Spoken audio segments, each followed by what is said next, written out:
naglalakad-lakad po kami mga guys. Meron pong maliit na palengke rito. Bibili po kami ng para dinner.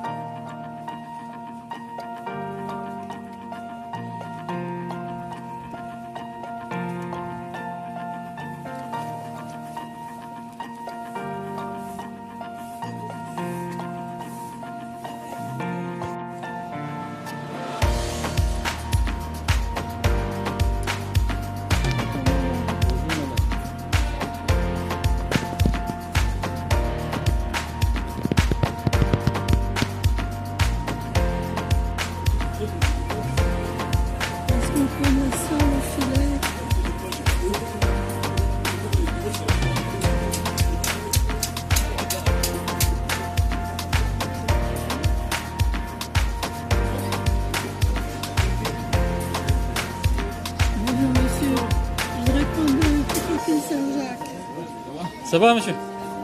La boîte des deux que vous avez 12 pièces dedans. Pardon? 12 pièces dedans. 12, on est 4, ça fait 3. C'est 16. 16. Oui, 16. Je vais faire une petite barquette et je vous en rajoute 4 en plus. Ouais.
Autre chose avec ce sûr, c'est Vous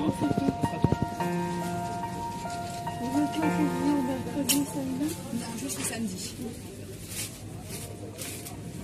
à 29,82 €.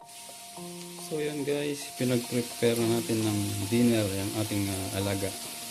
Yan, para mamaya kakain na lang siya. So yan yung trabaho natin as caregiver dito sa Paris, France. Yan, yan po, bibili natin siya ng mga hipon.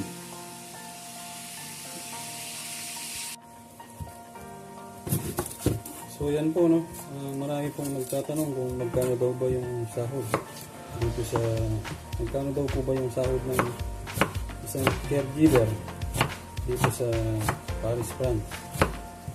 So wala po tayong specific na amount mga kabayan dahil depende po yan sa oras ng ipinasok nyo. Ganyan po yung talakalan dito. So iba-iba rin po, meron pong kontrata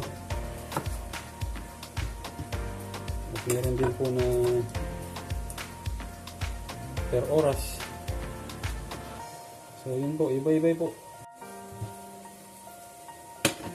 Yan, meron din pong nagtatanong na required daw po ba yung lengguwahe o na kailangan daw po ba marunong kang magsalita ng French.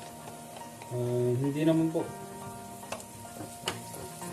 Madalas po dito yung kapwa na yung ibang Pilipino, dito sila nakakapagsalita ng French. Pero pinapanggap po ng mga French people, ng ating mga kababayan. Hindi po required ang marunong ka na agad na mag-French. Pero syempre sa katagalan kailangan mo rin mag-aral para sa hinaharap. Para hindi ka rin mahirapan makisama sa mga amo. So yun po, no? Sana po nakabigay tayo ng konting kaalaman. Mag-ingat po tayo palagi and God bless po sa inyong lahat. Bye bye.